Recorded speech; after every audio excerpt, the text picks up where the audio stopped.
The Democrats have a secret? They gave us the KKK? They gave us Jim Crow and segregation? Jim Crow again? Jim the donkey in the left?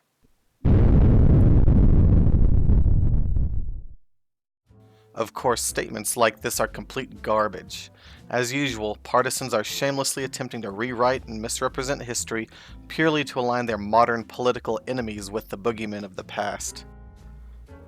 It certainly was the party called the Democrats in the 1800s which gave us Jim Crow, but that exact same party's founder, Andrew Jackson, considered his party to be continuing the tradition of the Republican Party, Jefferson's Republicans.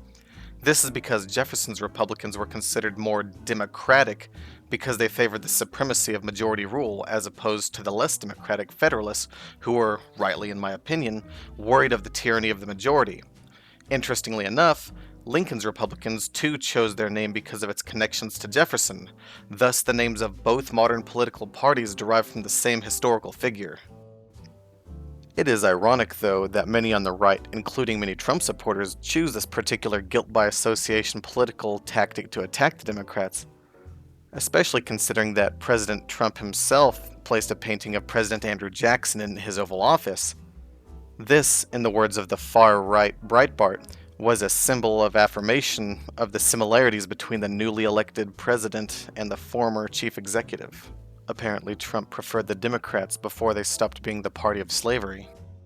Clearly, there's a lot more nuance to the situation than the conservative partisans are leading us to believe.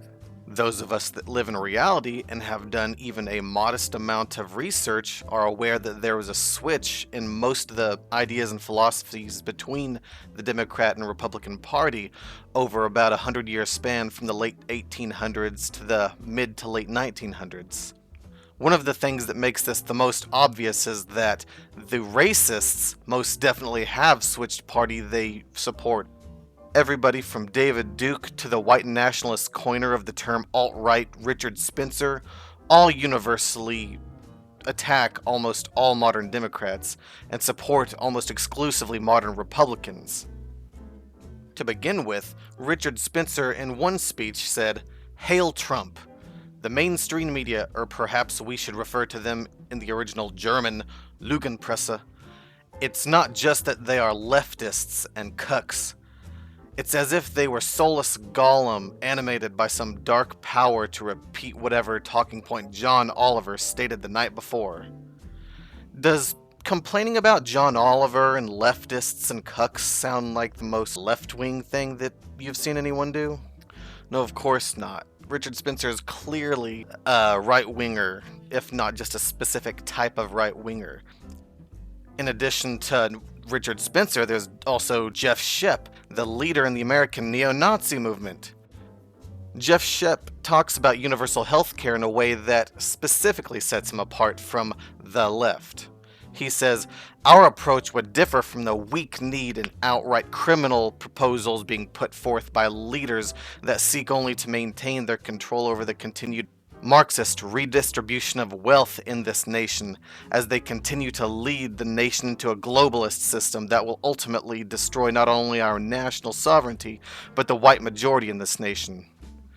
Clearly, he's complaining about Marxists, he's complaining about globalists. He may as well be stealing notes out of Trump's own speeches. Of course, Jeff Shep also has a big problem with illegal immigration. Of course, all of us have a problem with illegal immigration, but the right and Jeff Shep and alt-right type nationalists seem to be against most immigration in general.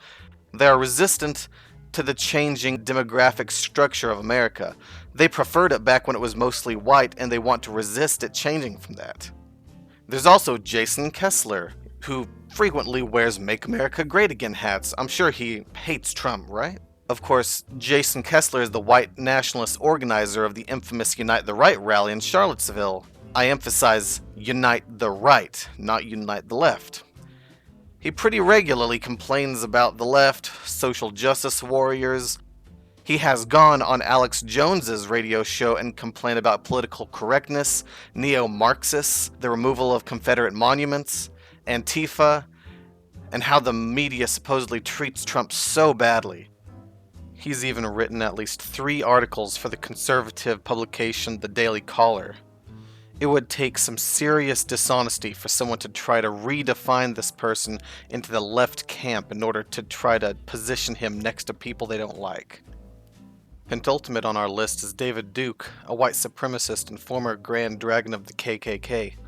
Duke is also a Holocaust denier and is a believer in a Jewish conspiracy against Trump and white people.